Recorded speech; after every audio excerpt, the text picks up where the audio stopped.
The one thing every landlord wants and prays for is for a great tenant. As first-time landlords, we hit the jackpot. We had an amazing tenant, pays your rent on time, takes amazing care of the properties, no issues whatsoever. I mean, for our first year as landlords, we were swimming in rental income, no issues. But then it was getting up to the end of the lease, which means we now need to discuss lease renewal.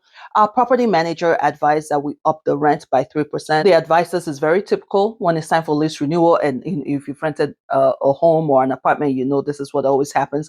There usually is a price increase. The price increase is to take care of inflation and the fact that when the tenant does move out, you'd have to turn the property around, which will cost money, right?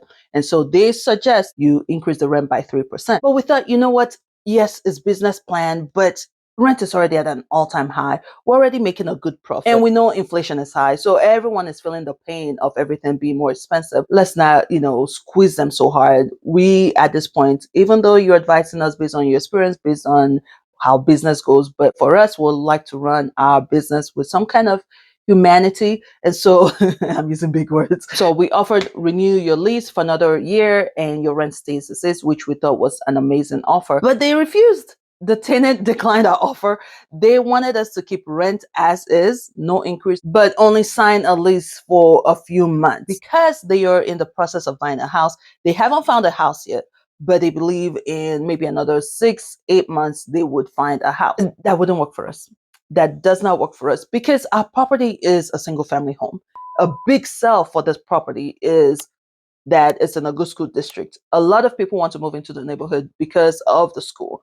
So if we honor their offer of extending it by just a few months, that means it's going to be empty or they'll be moving out in the middle of a school year.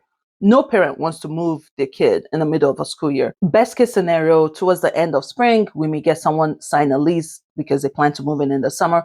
But there's a 80% chance the property will stay vacant throughout winter, which just, as much as we want to be thoughtful, we cannot have the property empty all through winter and have that extra cost, right?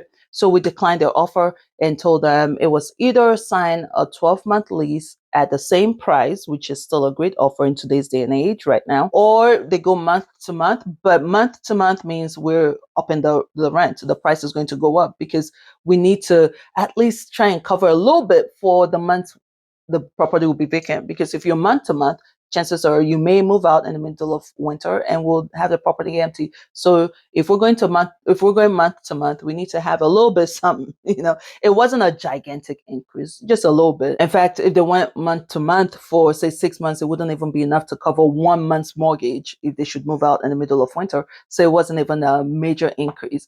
But they declined. They've moved out. We've done the walkthrough. The property is in an amazing shape. I mean, they did do something I didn't like, but that's a different video. But the property overall, amazing shape. I would want those guys back. Stay in the property for 5 years, deal, perfect, But, here's what we've learned. We've gone through our first tenant. We've gone through our first year and some as landlords. The two lessons we've learned through this whole process. One, thinking of how to say it without professing negative or professing into existence what I don't want to deal with. Okay. So here's how I'll put it. What makes our property great is what we've had to deal with. So our property is a single family home. It's an amazing property, but renting a home is a single family house, is a lot more expensive than renting an apartment or a townhouse, right? So people who rent single family homes, a good chunk of them, I don't know, I want to say some because it's not all, but some would like to buy a home, right?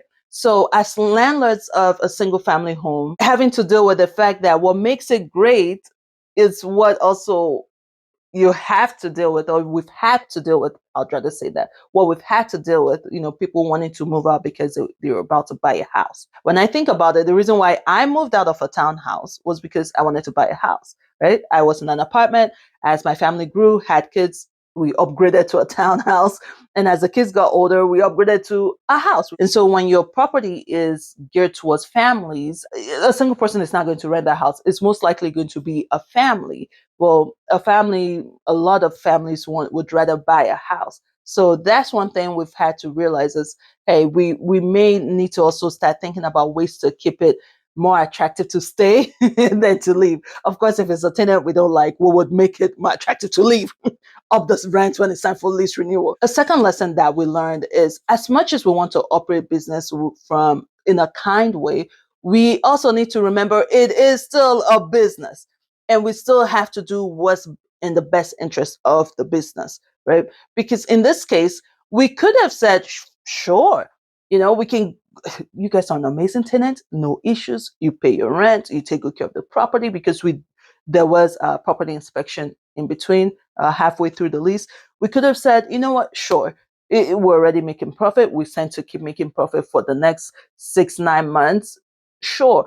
But when you look at it long term, it hurts the business more. We would be thoughtful people, but then it hurts the business. And I think I'm proud of how we've handled it, because if it were a scenario where these guys would be stranded, of course, I mean, business comes second to humanity. Business comes second to them being in good care. So I'm proud of how we handled it. It's not like they're stranded or they have no option. In fact, we gave them an option, and like I said, the raise was not that high at all, right? And I think I forgot to add, we actually extended their lease by 60 days. So the lease would have ended at a certain point. We extended it by an additional 60 days just to give them some time at the same price, and it put us in a very shorter time frame to get a new tenant in. So I'm proud of how we handled it, because I believe we were very kind in what we did. But I'm also proud that we also kept it a business, right? You still, at the end of the day, still a business. You can't jeopardize the income of the business when it's not a how do I want to put this? I want to put when it's not a life and death situation, like it's not that serious. I mean, if I had a tenant and they're struggling, right? I may think of something to do. I know something that has been advised is, you don't want to start saying, "Oh yeah, go ahead, don't pay this month," because once you open that door, we have bigger problems, right? So I'm probably not going to do that, but I would probably figure out how to work with them, like we did with these guys. We extended it for 60 days, but that was it. We're not going to jeopardize the time frame we need to get a new family in before the school year starts, so we can have our mortgage taken care of. Because even though we have a profit, remember, we're paying mortgage, we're paying the property manager, and we still have to save up for emergency expenses for the property. We've only had it for a year, right? When I say profit, $100 extra is profit. So when I say profit, don't go thinking, oh, a lot of money, right? So those are the two things we've learned so far from our first year, going through our first tenants. And we want families to move on up, but we also want our property to be occupied. If you're wondering how we've gone through the first year, what we would advise, what our experience is, you should watch this video where I discuss that part of it and give you an advice if you're looking into renting a home. And I'll keep you guys updated with the next tenant. All right. Thank you all so much for watching. I'll see you in the next video.